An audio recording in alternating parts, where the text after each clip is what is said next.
Hello दोस्तों, कैसे हैं आप सभी का स्वागत है एक बार फिर से ढमोली क्लासेस के यूट्यूब चैनल में। चाहे आप किसी भी एग्जाम की तैयारी कर रहे हो, जैसे कि एसएससी एमटीएस हो, एसएससी जीडी हो, रेलवे एनटीपीसी हो, रेलवे ग्रुप डी हो, सभी के लिए सारे इंपोर्टेंट प्रश्न मैं आपके लिए लेकर आया हूँ। तो पहला प्रश्न है, आपकी स्क्रीन पर आने वाला है। पहला प्रश्न लगाइए। पहला प्रश्न है, काजीरंगा राष्ट्रीय उद्यान स्थित है। काजीरंगा राष्ट्रीय उद्यान स्थित है। आपके ऑप्शन दिए गए हैं असम, कर्नाटक, उड़ीसा और गुजरात। असम, कर्नाटक, उड़ीसा और गुजरात आपके ऑप्शन दिए गए हैं। आंसर, इसका राइट आंसर हो जाएगा आपका option number A. Option number A क्या हो जाएगा? असम हो जाएगा। क्या हो जाएगा? असम इसका राइट आंसर है। काजीरंगा नेशनल पार्क किसके लिए प्रसिद्ध है? काजीरंगा नेशनल पार्क जो है वो एक सींग वाले गैंडे के लिए, एक सींग वाला गेंडा, एक सींग वाला गेंडे के लिए क्या है, ये प्रसिद्ध है। एक सींग वाले गेंडे के लिए जो काजीरंगा नेशनल पार्क है वो प्रसिद्ध है। इसके बाद बात करते हैं असम के जो और भी राष्ट्रीय उद्यान नेशनल पार्क हैं उनके बारे में। असम में अगर बात करते हैं हम तो मानस राष्ट्रीय उद्यान है। कौन सा है? मानस राष्ट्रीय उद्यान भी कहां पर है? असम में है। मानस राष्ट्रीय उद्यान, मानस राष्ट्रीय उद्यान भी कहां पर है? असम में है। इसके अलावा अगर बात करते हैं तो ओरंग राष्ट्रीय उद्यान है। कौन सा है? ओरंग राष्ट्रीय उद्यान भी कहां पर है? असम में है। ओरंग राष्ट्रीय उद्यान भी कहां पर है? असम में है। इसके बाद बात करते हैं नामेरी राष्ट्रीय उद्यान। नामेरी राष्ट्रीय उद्यान भी कहां पर है? तो ये भी असम में है। मानस हो गया, ओरंग हो गया, नामेरी हो गया, डिब्रू साइखोवा। अगला है डिब्रू साइखोवा। कौन सा है?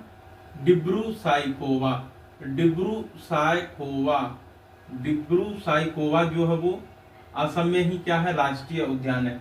इसके अलावा जो है वो रायमोना राष्ट्रीय उद्यान, रायमोना राष्ट्रीय उद्यान, रायमोना राष्ट्रीय उद्यान ये भी कहां पर है? असम में है।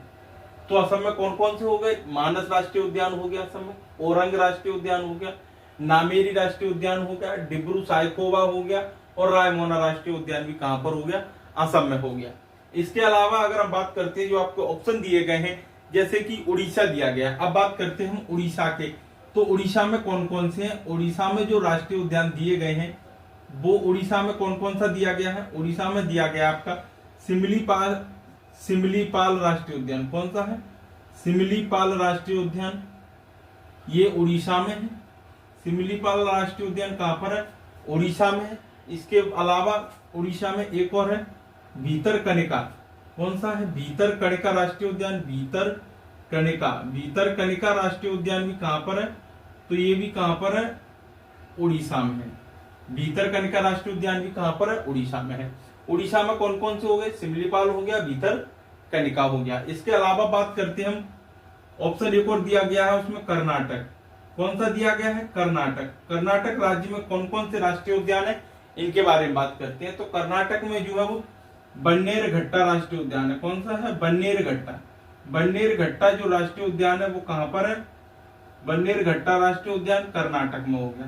राष्ट्रीय उद्यान कहां पर हो गया? कर्नाटक में हो गया बन्नेरघट्टा। इसके अलावा कौन सा है? कुंद्रेमुख राष्ट्रीय उद्यान। कौन सा है? कुंद्रेमुख राष्ट्रीय उद्यान, ये भी कहां पर है? कर्नाटक में है। कुंद्रेमुख राष्ट्रीय उद्यान कहां पर है? कर्नाटक में है। इसके अलावा अंसी राष्ट्रीय उद्यान। कौन सा है? अंसी राष्ट्रीय उद्यान। अंसी राष्ट्रीय उद्यान भी कहां पर है? तो ये भी कहां पर है? कर्नाटक में है। राष्ट्रीय उद्यान कौन सा है? अंसी। यानी कि कर्नाटक के कौन कौन से हैं? बन्नेरघट्टा राष्ट्रीय उद्यान है, कुंद्रेमुख राष्ट्रीय उद्यान है, अंसी राष्ट्रीय उद्यान है। इसके अलावा है नागरहोल राष्ट्रीय उद्यान। कौन सा है? नागरहोल राष्ट्रीय उद्यान। नागरहोल राष्ट्रीय उद्यान ये भी कहां पर है? कर्नाटक राज्य में है। तो ये हमारे क्या हो गए? राष्ट्रीय उद्यान हो गए। इसके अलावा एक ऑप्शन और दिया गया है यहाँ पर, गुजरात राज्य।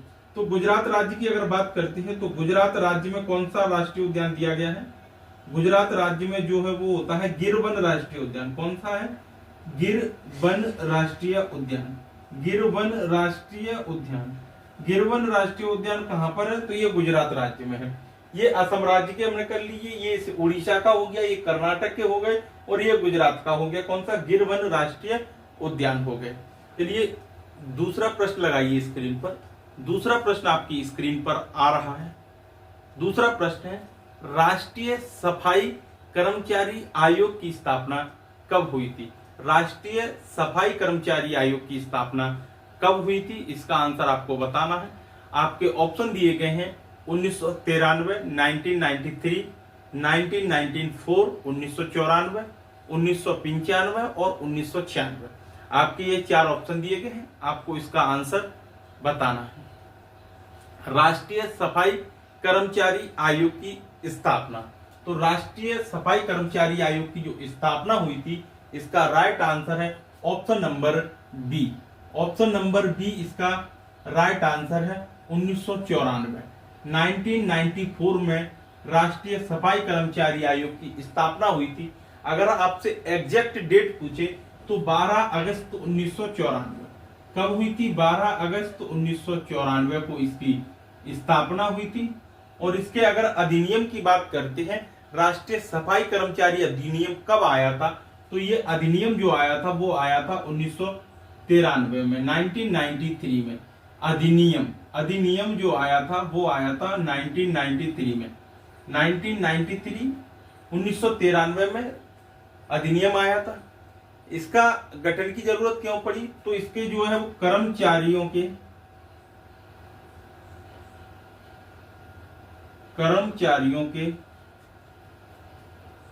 हितों के अधिकारों के लिए, कर्मचारियों के हितों के अधिकारों के लिए इसकी क्या है? आवश्यकता पड़ी थी। कर्मचारियों के हितों के अधिकारों के लिए इसका क्या किया गया था? गठन किया गया था। अगला प्रश्न लगाइए स्क्रीन पर। तो अगला प्रश्न आपकी स्क्रीन पर आने वाला है। अगला प्रश्न है, चलिए अगला प्रश्न है, भारत रत्न पुरस्कार पाने वाले प्रथम विदेशी कौन थे? भारत रत्न पुरस्कार पाने वाले प्रथम विदेशी कौन थे? आपके 4 ऑप्शन दिए गए हैं, इनमें से आपको आंसर बताना है। भारत रत्न पुरस्कार पाने वाले पहले विदेशी कौन थे? इसका राइट आंसर आपका हो जाएगा option number D. Option number D, Khan Abdul Ghaffar Khan. Khan Abdul Ghaffar Khan. Khan Abdul Ghaffar Khan को ये दिया गया था। खान अब्दुल गफ्फार खान पहले भारत रत्न पुरस्कार पाने वाले विदेशी व्यक्ति थे। तो इनको कब दिया गया था? तो इनको यह पुरस्कार दिया गया था 1987 में, 1987 में इनको ये भारत रत्न पुरस्कार दिया गया था। अगर मैं आपसे पूछता हूं कि दूसरे व्यक्ति कौन थे जो विदेशी व्यक्ति थे भारत रत्न पुरस्कार पाने वाले, तो भारत रत्न पुरस्कार पाने वाले दूसरे जो व्यक्ति थे वो थे अफ्रीकी राष्ट्रपति नेल्सन मंडेला। कौन थे? अफ्रीकी राष्ट्रपति नेल्सन मंडेला। कौन थे? नेल्सन मंडेला थे। कौन थे? Nelson Mandela. नेल्सन मंडेला को ये कब दिया गया था? नेल्सन मंडेला को जो दिया गया था भारत रत्न पुरस्कार वो 1990 में दिया गया था। कब दिया गया था? 1990 में ये पुरस्कार उनको दिया गया था। तो खान अब्दुल गफ्फार खान भारत रत्न पुरस्कार वाले पहले विदेशी व्यक्ति, जबकि दूसरे विदेशी व्यक्ति जो थे वो अफ्रीकी राष्ट्रपति नेल्सन मंडेला थे। ये 1990 में इनको ये पुरस्कार दिया गया था। प्रश्न है, अगला प्रश्न लगाइए स्क्रीन पर। अगला प्रश्न है भीलों के प्रसिद्ध लोक नाटक का नाम बताइए। भीलों के प्रसिद्ध लोक नाटक का नाम बताइए। इसके आपके ऑप्शन जो दिए गए हैं वो 4 ऑप्शन दिए गए हैं, जिसमें आपका रम्मत, स्वांग, गबरी और तमाशा, ये आपके ऑप्शन दिए गए हैं। तो भीलों के प्रसिद्ध लोक नाटक का जो नाम है वो है आपका option number A. Option number A इसका सही है। नाम है उसका गबरी।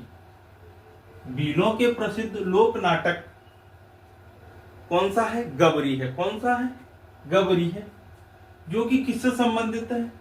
तो इसमें पार्वती एवं शिव, पार्वती एवं भगवान शिव, पार्वती एवं शिव की आराधना से संबंधित है। किससे संबंधित है? आराधना। किससे संबंधित है? भगवान शिव एवं पार्वती की आराधना से संबंधित है गबरी, जो कि भीलों का है। इसके अलावा जो आपके ऑप्शन दिए गए हैं उसमें है तमाशा। तो तमाशा क्या है? तमाशा महाराष्ट्र का एक लोक नाटक, महाराष्ट्र राज्य का क्या है? लोक नाट्य है। तमाशा जो है वो महाराष्ट्र का एक लोक नाट्य है। क्या है? लोक नाट्य है। तमाशा क्या है? महाराष्ट्र का लोक नाट्य है। इसके अलावा क्या है उसमें? रम्मत दिया गया है। रम्मत, रम्मत जो है वो राजस्थान का, कहां का है? राजस्थान की लोक नाट्य शैली है। लोक नाट्य शैली क्या है? लोक नाट्य शैली है। कहां की है? तो ये राजस्थान की है। यानी कि रम्मत राजस्थान की लोक नाट्य शैली है, तमाशा महाराष्ट्र का लोक नाट्य है, गबरी भीलों का प्रसिद्ध लोक नाट्य है जो भगवान शिव एवं पार्वती की आराधना से संबंधित है। चलिए अगला प्रश्न लगाइए स्क्रीन पर। अगला प्रश्न है आपकी स्क्रीन पर है, निम्नलिखित में से कौन सा वाद्य यंत्र यहूदी मेनुहीन से जुड़ा हुआ है? निम्नलिखित में से कौन सा वाद्य यंत्र है जो यहूदी मेनुहीन से जुड़ा हुआ है? आपके 4 ऑप्शन आपके प्रश्न के नीचे दिए गए हैं, तो इनमें से आपको आंसर बताना है। तो यहूदी मेनुहीन से जो वाद्य यंत्र जुड़ा हुआ है उसका राइट आंसर हो जाएगा option number C. Option number C, violin जुड़ा हुआ है। क्या जुड़ा हुआ? वायलिन जो वाद्य यंत्र है वो यहूदी मेनुहीन से जुड़ा हुआ है। कौन सा वाद्य यंत्र हो गया? वायलिन वाद्य यंत्र हो गया, यहूदी मेनुहीन से जुड़ा हुआ है। इसके बाद अगला प्रश्न लगाइए स्क्रीन पर। अगला प्रश्न है, महिलाओं के सशक्तिकरण के लिए नीति किस वर्ष बनाई गई थी? महिलाओं के सशक्तिकरण के लिए नीति किस वर्ष अपनाई गई थी? इसका राइट आंसर आपको बताना है। इसका राइट आंसर हो जाएगा आपका option number C. Option number C 2001। महिलाओं के सशक्तिकरण के लिए, महिलाओं के सशक्तिकरण के लिए राष्ट्रीय नीति जो अपनाई गई थी वो 2001 में अपनाई गई थी। आपका ऑप्शन नंबर सी इसका राइट आंसर है 2001। स्क्रीन पर, भारत में सूचना का अधिकार अधिनियम कब अधिनियमित किया गया था? सूचना का अधिकार अधिनियम कब अधिनियमित किया गया था? ये आपको बताना है। आपके ऑप्शन दिए गए हैं प्रश्न के नीचे 4। तो सूचना का अधिकार अधिनियम जो अधिनियमित किया गया था, इसका राइट आंसर है ऑप्शन नंबर सी 15 जून 2005 को। कब किया गया था? 15 जून 2005 को सूचना का अधिकार अधिनियम अधिनियमित किया गया था। RTI जिसे कहते हैं right to information. Right to information सूचना का अधिकार अधिनियम 15 जून 2005 को अधिनियमित किया गया था। अगला प्रश्न लगाइए स्क्रीन पर। अगला प्रश्न है आपकी स्क्रीन पर, राष्ट्रपति किसे अपना त्याग पत्र प्रस्तुत करते हैं? राष्ट्रपति किसे अपना त्याग पत्र प्रस्तुत करते हैं? इसका आंसर आपको बताना है। आपके ऑप्शन जो दिए गए हैं वो है आपके मुख्य न्यायाधीश, प्रधानमंत्री, उपराष्ट्रपति और लोकसभा अध्यक्ष। तो राष्ट्रपति किसे अपना त्याग पत्र प्रस्तुत करते हैं, इसका राइट आंसर आपको बताना है। इसका राइट आंसर हो जाएगा आपका option number C. Option number C जो हो जाएगा वो हो जाएगा उपराष्ट्रपति को। किसको देते हैं? उपराष्ट्रपति को देते हैं। किसको देते हैं अपना त्याग पत्र? उपराष्ट्रपति को देते हैं। आर्टिकल 56(1) के अनुसार, उपराष्ट्रपति को अनुच्छेद 51A के अनुसार ये अपना त्यागपत्र प्रस्तुत कर देते हैं उपराष्ट्रपति के समक्ष। अब बात करते हैं प्रधानमंत्री अपना, भारत के जो प्रधानमंत्री हैं वो किसे अपना त्यागपत्र देते हैं? प्रधानमंत्री जो होते हैं वो राष्ट्रपति को अपना त्यागपत्र देते हैं। किसको देते हैं? भारत के राष्ट्रपति को अपना त्यागपत्र देते हैं। तो प्रधानमंत्री किसे देती है? राष्ट्रपति को देती है। अगर मैं आपसे पूछूं कि लोकसभा अध्यक्ष अपना त्यागपत्र किसे देते हैं? लोकसभा अध्यक्ष कौन? लोकसभा अध्यक्ष की अगर मैं बात करूं, लोकसभा अध्यक्ष अपना त्यागपत्र किसे देते हैं? तो ये देते हैं लोकसभा उपाध्यक्ष को। किसको देते हैं? लोकसभा उपाध्यक्ष। लोकसभा उपाध्यक्ष को देते हैं। किसको देते हैं? लोकसभा उपाध्यक्ष को देते हैं। यानी कि लोकसभा अध्यक्ष अपना त्यागपत्र लोकसभा उपाध्यक्ष को देते हैं। भारत के प्रधानमंत्री अपना त्यागपत्र भारत के राष्ट्रपति को देते हैं। भारत के राष्ट्रपति अपना त्यागपत्र भारत के उपराष्ट्रपति को देते हैं अनुच्छेद 56A के अनुसार। अगर मैं आपसे पूछूं भारत के मुख्य न्यायाधीश, भारत के मुख्य न्यायाधीश अपना त्यागपत्र किसे देते हैं? भारत के मुख्य न्यायाधीश अपना त्यागपत्र किसे देते हैं? तो ये अपना त्यागपत्र जो देते हैं वो ये भारत के राष्ट्रपति को देते हैं। किसको देते हैं? राष्ट्रपति को अपना त्यागपत्र ये देते हैं। प्रश्न है, अगला प्रश्न लगाइए स्क्रीन पर। अगला प्रश्न है आपकी स्क्रीन पर, भारत का राष्ट्रपति किसका एक अभिन्न अंग है? भारत का राष्ट्रपति किसका एक अभिन्न अंग है? आपके ऑप्शन जो दिए गए हैं वो दिए गए हैं 4। तो भारत का राष्ट्रपति किसका अभिन्न अंग है? इसका राइट आंसर है option number A. Option number A संसद का। किसका है? संसद का। भारत का राष्ट्रपति संसद का एक अभिन्न अंग है।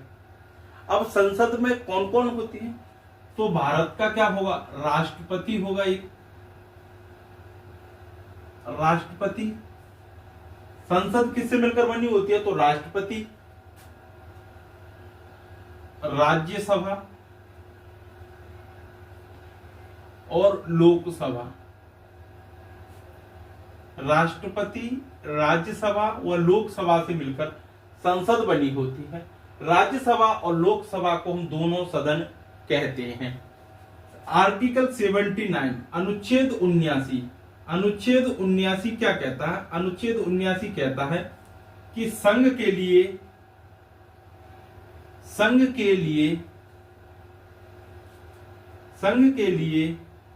एक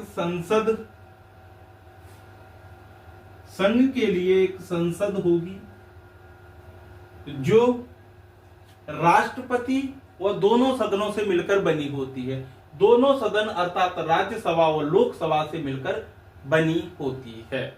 इन पर चलिए अगला प्रश्न लगा दीजिए। अगला प्रश्न है आपकी स्क्रीन पर, समता का अधिकार किस अनुच्छेद में दिया गया है? समता का अधिकार किस अनुच्छेद में दिया गया है? ये आपसे पूछा गया है। आपके ऑप्शन दिए गए हैं 14, 20, 19, 21। समता का अधिकार आपको बताना है तो इसका राइट आंसर हो जाएगा option number A. Option number A, article 14 में समता का अधिकार दिया गया है। समता का जो अधिकार है वो अनुच्छेद 14 से 18 तक, कहां से? अनुच्छेद 14 से 18 तक जो है वो समता का अधिकार दिया गया है। अनुच्छेद 14 से 18 तक दिया गया है। और अनुच्छेद 14 में अगर कहा जाए तो विधि के समक्ष समता, विधि के समक्ष समता, विधि के समक्ष समता का जो अधिकार है वो अनुच्छेद 14 में दिया गया है। विधि के समक्ष समता का अधिकार, समता का अधिकार अनुच्छेद 14 में ये दिया गया है। तो इसका राइट आंसर है ऑप्शन नंबर ए, समता का अधिकार। ऑप्शन नंबर ए इसका सही है।